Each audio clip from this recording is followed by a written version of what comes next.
మొదటి ప్రేమలో ఒక ప్యూరిటీ ఉంటుంది, నిజాయితీ ఉంటుంది. ఆ తర్వాత వచ్చే ప్రేమలన్నీ మొదటి ప్రేమ ఒక్కటే నిజమైతే అందరి కథలు తల్లి ప్రేమ దగ్గర అయిపోవాలి కదండి.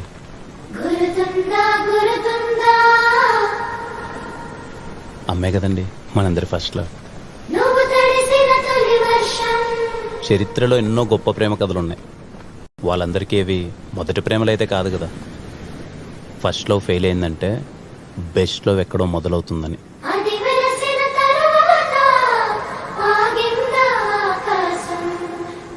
ఒకే చోట కదలకుండా కూర్చుంటే కాసేపు తర్వాత కాలు కూడా తిమిరెక్కుద్ది. మనసు కూడా అంతేనండి. ఒక్కసారి కదిపి చూడండి, మెల్లగా అడుగులేస్తూ అదే పరిగెడుతుంది. అంతేగాని వాడెవడో తొలి ప్రేమ, నా సమాధి, బొచ్చు భోషణం అంటే దాన్ని పట్టుకొని కూర్చుంటారేంటండి? అలా అయితే నేను చాలా చెప్తా. ఏమని? తొలి ప్రేమ అంత తోపేం కాదని.